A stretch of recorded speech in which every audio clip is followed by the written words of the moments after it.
Flange বিভিন্ন machine বা পাম্পে এই ফ্লাঞ্জ ব্যবহার করা হয়ে থাকে। আমরা আজকে জানবো যে ফ্লাঞ্জ কাকে বলে, ফ্লাঞ্জ কত প্রকার এবং প্রত্যেক প্রকার ফ্লাঞ্জের বিস্তারিত। তাহলে চলুন আমরা মূল ভিডিওতে চলে যাই। ফ্লাঞ্জ কাকে বলে? আমরা সর্বপ্রথম ফ্লাঞ্জ কাকে বলে তার বিস্তারিত একটু জেনে নেব। ফ্লাঞ্জ ফ্লাঞ্জ ফ্লাঞ্জ প্লেট নামেও পরিচিত। দুইটি পাইপকে একে অপরের সাথে একটি ডিস্কের মতো অংশে সংযুক্ত করা হয়। সেই ডিস্ককেই মূলত ফ্লাঞ্জ বলা হয়ে থাকে। ব্যবহার পদ্ধতি হলো একটি ফ্লাঞ্জ প্লেট বা ফ্লাঞ্জে দুইটি পাইপ ফিটিং বা সরঞ্জাম ফিট করা এবং তারপর দুইটি ফ্লাঞ্জের মধ্যে ফ্লাঞ্জ প্যাড যুক্ত করা এবং সর্বশেষ বোল্টের সাথে শক্তভাবে ফিট করা। এটি পাইপ ডিজাইন, পাইপ ফিটিংস এবং ভালভের অপরিহার্য অংশগুলির মধ্যে একটি। তাহলে বুঝতে পারছেন যে ফ্লাঞ্জ মূলত দুইটি পাইপের শেষ প্রান্তকে সংযুক্ত করার জন্য ব্যবহার করা হয়ে থাকে। ফ্লাঞ্জ মূলত বিভিন্ন কাজের উপরে নির্ভর করে বিভিন্ন ধরনের ডিজাইন হয়ে থাকে এবং পাইপ ফিটিংস এর উপর নির্ভর করেও এটি ডিজাইন করা হয়ে থাকে। এবার আমরা দেখব ফ্লাঞ্জের প্রকারভেদ। প্রথম হচ্ছে থ্রেডেড ফ্লাঞ্জ। একটি ছবি দেখাইছি, ছবিতে দেখছেন যে ফ্লাঞ্জের মধ্যে থ্রেড কাটানো আছে বা থ্রেড আছে, এটিকেই মূলত থ্রেডেড ফ্লাঞ্জ বলা হয়।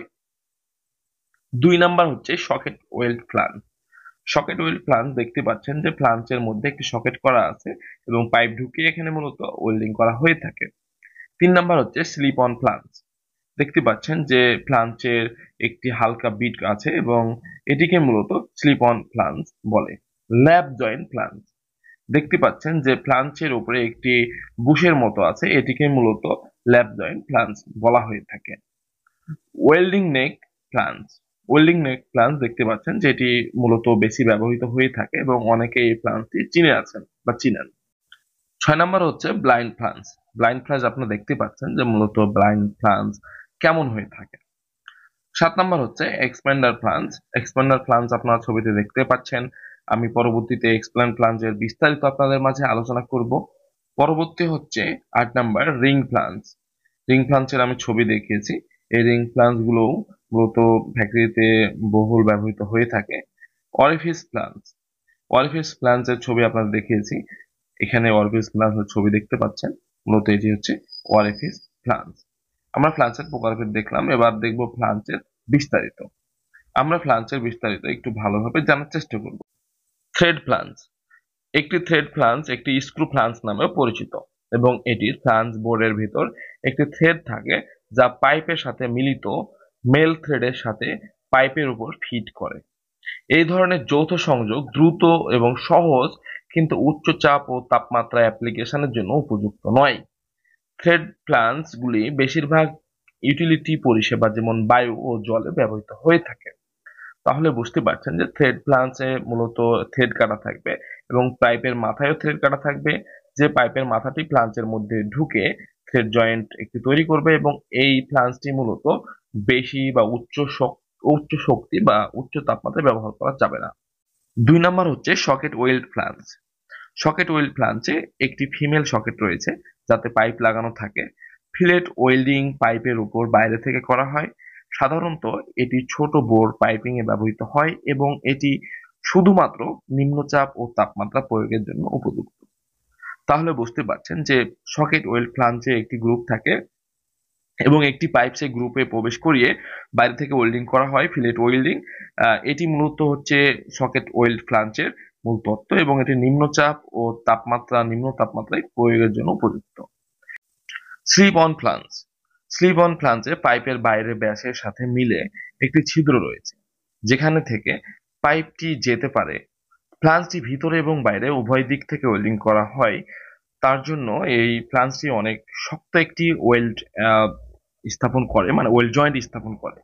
স্লিপ অন ফ্লাঞ্জ কম চাপ এবং তাপমাত্রা প্রয়োগের জন্য উপযুক্ত। তাহলে বুঝতে পারছেন স্লিপ অন ফ্লাঞ্জ মূলত পাইপের মধ্যে দিয়ে বা পাইপের উপর দিয়ে অনায়াসে যাতায়াত করবে এবং ভালোভাবে ফিট হওয়ার পরে পাইপটি ওপর এবং নিচ থেকে ভালোভাবে ওয়েল্ডিং করতে পারা যাবে এবং স্লিপ অন ফ্লাঞ্জ মূলত কম চাপ এবং কম তাপমাত্রা প্রয়োগের জন্য উপযুক্ত। পরবর্তী হচ্ছে 4 নাম্বার ল্যাপ জয়েন্ট ফ্লাঞ্জ। ল্যাপ জয়েন্ট ফ্লাঞ্চে দুটি উপাদান রয়েছে, একটি স্টাব প্রান্ত এবং আলগা ব্যাকিং ফ্লাঞ্চ। স্টাবের প্রান্তটি পাইপের সাথে বাট ওয়েল্ড করা হয় এবং ব্যাকিং ফ্লাঞ্চটি পাইপের উপর অবাধে চলে যায়। ব্যাকিং ফ্লাঞ্চ খরচ বাঁচাতে স্টাব উপাদান এবং সাধারণত কার্বন ইস্পাত থেকে ভিন্ন উপাদান হতে পারে। ল্যাপ ফ্লাঞ্চ ব্যবহার করা হয় যেখানে ঘন ঘন ভাঙার প্রয়োজন হয় এবং স্থান সীমাবদ্ধ থাকে। তাহলে বুঝতে পারছেন যে ল্যাপ জয়েন্টে মূলত দুইটি উপাদান থাকে, একটি হচ্ছে স্টাব এবং একটি হচ্ছে আলগা ব্যাকিং ফ্লাঞ্চ।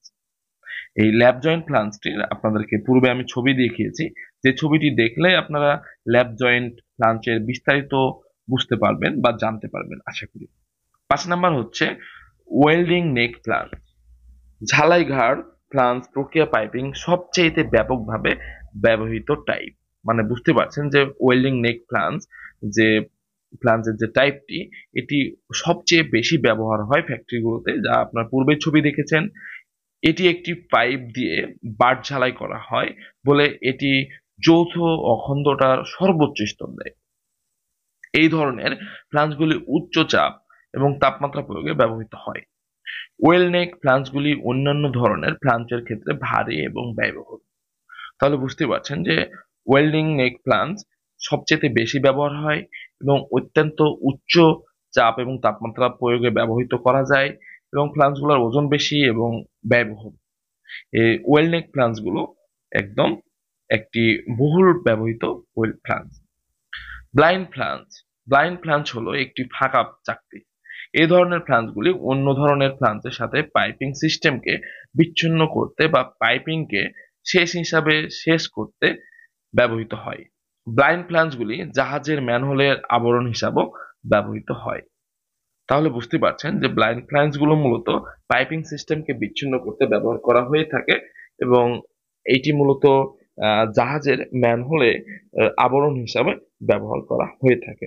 ব্লাইন্ড ফ্লাঞ্চের আপনারা ছবি দেখেছেন, যে ছবি দেখলে আপনারা এর বিস্তারিত আরো ভালোভাবে বুঝতে পারবেন। আমরা এবার পরবর্তী যে ফ্লাঞ্চ আছে তার বিস্তারিত একটু জানার চেষ্টা করব। এক্সপেন্ডার ফ্লাঞ্চ। এটি একটি ওয়েল নেক ফ্লাঞ্চের মতো, তবে পাইপের আকার প্রথম এবং দ্বিতীয় বড় আকারে বাড়িয়ে দেয়। এটি একটি রিডুসার এবং ওয়েল নেক ফ্লাঞ্চ ব্যবহার করার একটি বিকল্প। ভালভ, কম্প্রেসার এবং পাম্পের সাথে সংযোগের জন্য ব্যবহার করা হয়ে থাকে। তাহলে বুঝতে পারছেন যে এক্সপেন্ডার ফ্লাঞ্চ হচ্ছে মূলত একটা রিডুসার টাইপের ফ্লাঞ্চ, যা একটি পাইপের ডায়াকম থেকে একটি বড় ডায়ার পাইপের সাথে সংযুক্ত হবে এবং এটি মূলত রিডুসার হিসেবে ব্যবহার করা হয়ে থাকে, বাট এটি ওয়েল্ডিং করা হয় না, তার জন্য একটি মূলত এক্সপেন্ডার ফ্লাঞ্চ এটি ফ্লাঞ্চ হিসেবে ব্যবহার করা হয়ে থাকে। ভালভ, কম্প্রেসার এবং পাম্পের সাথে সংযোগের জন্য এটি অত্যন্ত দরকারি। তাহলে আপনারা এক্সপেন্ডার ফ্লাঞ্চের বিস্তারিত জেনে নিলেন। আমি আমার এই ভিডিওর মাধ্যমে আপনাদেরকে ফ্লাঞ্চ নিয়ে বোঝানোর চেষ্টা করেছি। আশা করি আপনাদের ফ্লাঞ্চ নিয়ে আর কোনো প্রশ্ন থাকার কথা না। যদিও থাকে অবশ্যই কমেন্টস করে জানাবেন। আমি আপনাদেরকে কমেন্টসের রিপ্লাইয়ের মাধ্যমে বা অন্য কোনো ভিডিওর মাধ্যমে আপনাদেরকে সেই বিষয়গুলো বোঝানোর চেষ্টা করব। দেখা হচ্ছে পরবর্তীতে অন্য কোনো ভিডিও নিয়ে। সে পর্যন্ত সকলে ভালো থাকুন, সুস্থ থাকুন। আল্লাহ হাফেজ।